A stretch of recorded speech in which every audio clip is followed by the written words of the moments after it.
Hi, it's me again, Steve Kruger, down in my basement studio. Now, this is a series that I've started. This is video number 2 in my series for Watercolor for the Beginner, and that's you. Now, my initial video, I talked about the tools that you need, and I mentioned that this is the key. So hopefully you got your bulk watercolor paper, all your supplies. If you didn't, go to my initial video, number 1, and watercolor for the beginners. So we're going to start. I want to keep this video short, and so we're just going to focus in on how to do trees. I'm going to show you different ways to do trees. And if you're going to be a watercolor artist someday, you're going to be doing a landscape and you'll need to be doing trees. So here we go. All right, before we start painting the trees, I wanted to show you my setup. I have a table that's 6 feet long by 30 inches wide. I don't expect you as a beginner to get a table like this, but get a flat surface, a card table, something that you can paint on, get up, walk away, and come back the next day and keep painting without having to clear it off. Like, you don't want to start out on your kitchen table. So that's just a tip. Now, this is 100 sheets of just bulk paper. And this is how we're going to learn. We're going to go through lots and lots of paper. But here's my setup. Got the paper and got the brushes. Now this is Viva paper. I use this for blotting. It doesn't, Brawny has little imprints on it. Get Viva paper. It's just plain paper. When you blot, it won't leave any marks or any indentations like Brawny will. And this is how we're going to start on the this paper right here is Canson paper, 90 pounds. So we're going to do some gnarly trees. Now I mentioned you can get a plastic pallet. That's perfectly fine. If you're a beginner, I wanted to let you know you can also use a plate. I got this at where did I get it? At TJ Maxx. If you live in the United States, you might have one of those. Just this place costs $13. Of course, get plain porcelain white. Mixing your colors on porcelain, I feel, is a lot better. And then I have, of course, a bucket of water, and start out clean. If you're doing trees, it doesn't matter if the water's a little dirty. And I have a towel over here that I can dry my brushes on if I need to get rid of some moisture on the brushes. And there's some tape. I always tape my paper down to a board. Now we're not going to tape it all the way around, just a little bit up here and down in the corners. So, is everybody ready? Here we go. Ultramarine blue, burnt sienna. This is right out of the tube. Now, the technique I'm showing you on this type of trees, you have to use the paint right out of the tube. It's got to be elastic. It's got to be fresh out of the tube. So I'm loading my brush up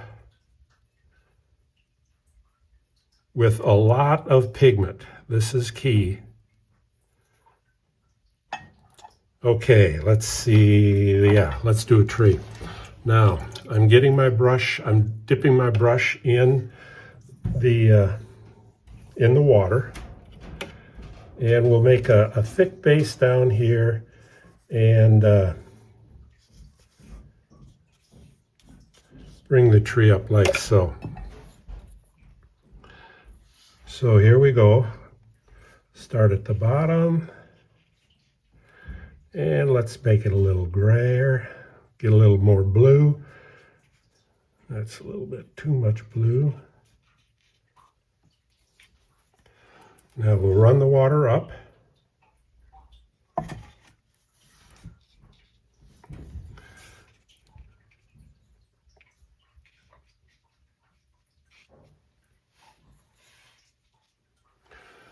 All right, now let's have a real dark branch right here. And we'll run that branch out.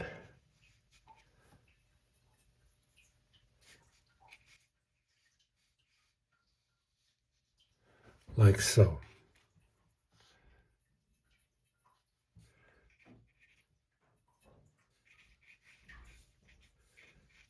And we'll do another branch down here.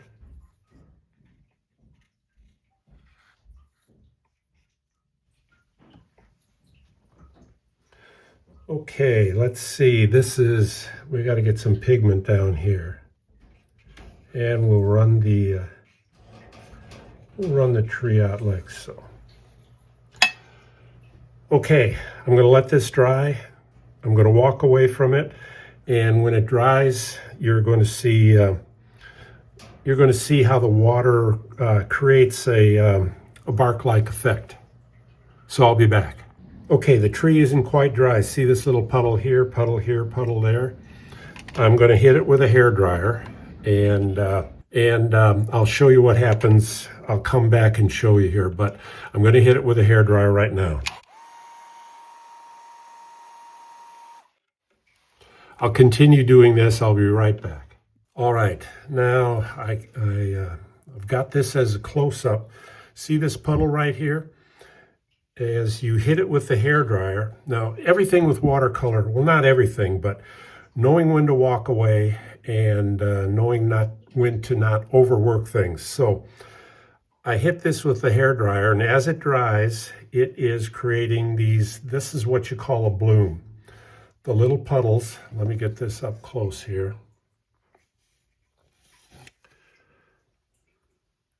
This is what you want. See the gnarly look on that tree? Now that looks like bark. A woodpecker could come along there and just start pecking away.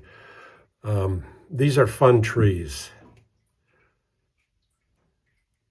So the key is where things puddle up, and this paper buckled a little, where things puddle up, you walk away, you watch it, and then at the right time you hit it with a hairdryer real low, not real high because you'll splatter the water, but just real low.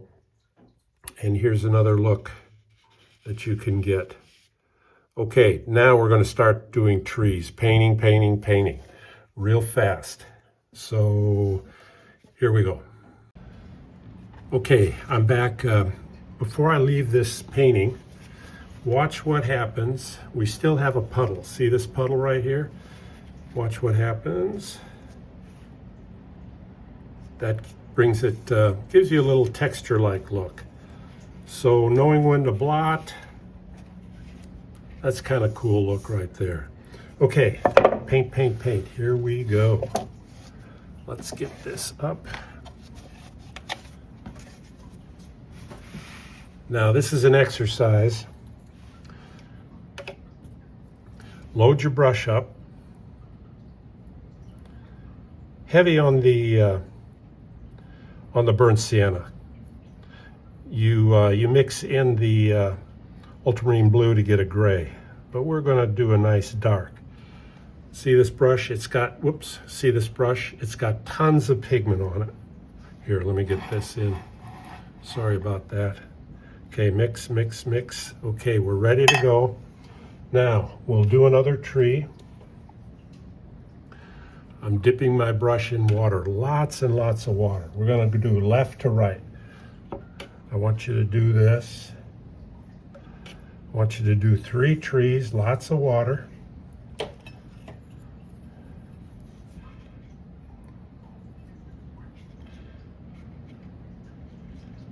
We'll do trees like so. Am I in the camera? Let me get over here. There we go. Just paint. Don't even think. Well, you got to think, but okay.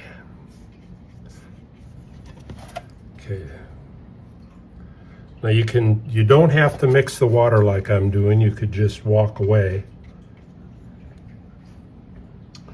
And let's raise this. Oops. Let's raise this up.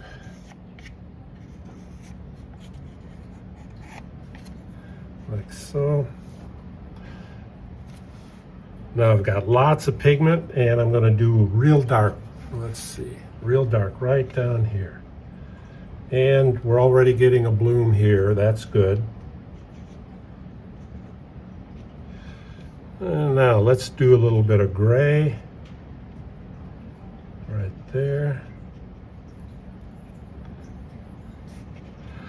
You can get real dark when you mix the burnt sienna and the ultramarine blue together. I'll show you.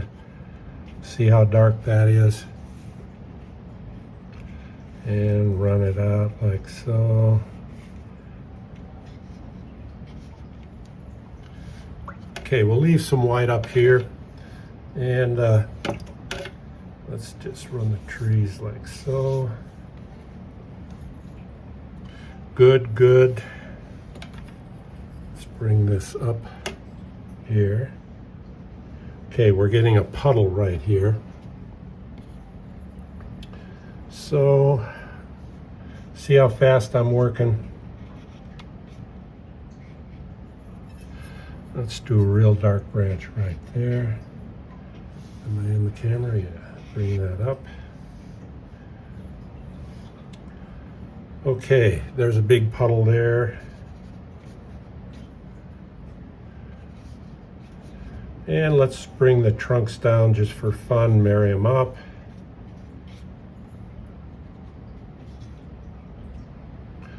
Do a little branch. Okay. Walk away. Okay, everything is still some dry, some still puddles.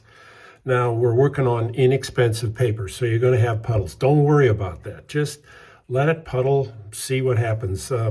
When you become more accomplished and you go to expensive watercolor paper, you can tape it down all the way around it so it doesn't puddle, but that's not what we're doing. Now, this is the exercise. I want you to go to 3, 4, 5, maybe 6 pieces of paper. Just keep doing this. Keep doing this.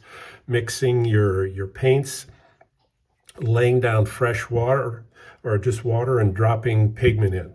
Just do it real quick. Now, I'm going to show you. Let's start with this tree right here. It's still wet. Let's see. We're getting some gnarly looks right here, and that's good right there. Let's see. Let me do real slow here. Now I'm going to blot on these puddles here pretty soon just to show you a different look. Now this right here is a real good look. See how this is turning into a bloom? This is wet, this part is dry, so you're getting a bark look effect. Let's go over here. Same thing, you're getting a bark look effect there. This is good.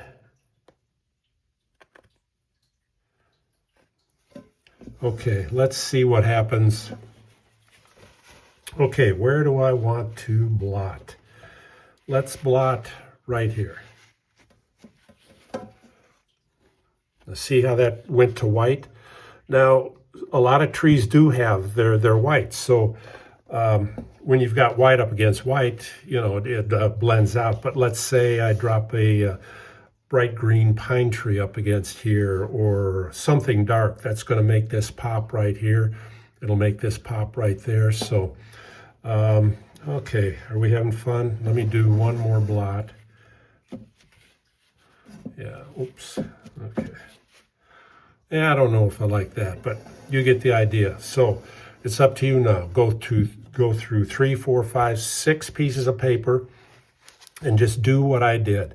Just go for it. You got tons of paper, and okay, so you screw up or whatever happens, just keep going. Paint, paint, paint. All right, we'll finish up on this real quick. Let's just see what happens when I blot. And let's see, I blotted down here and up there. So that's the look. So, okay, we're done with gnarly trees. I'll be back. Okay, this is the end of video 2. Now, you checked out my video 1, where to get all your equipment. This is video 2 on how to do gnarly trees. Video 3 is, we're going to stick to trees again, but they're not going to be gnarly. I'm going to show you how to do more subdued trees that you can push back into the background. Now, in my mind, there's no rules in art or in watercolor. Let's say you wanted to just kind of come along with a with an artist pen such as this and highlight. And maybe you want to bring something out like that. You could even do pencils. Sometimes I've done pencils just to kind of highlight that. So, okay. So, that's it. Now, practice, practice, practice. I'll see you in video 3 on my next installment of Trees. Have a good one.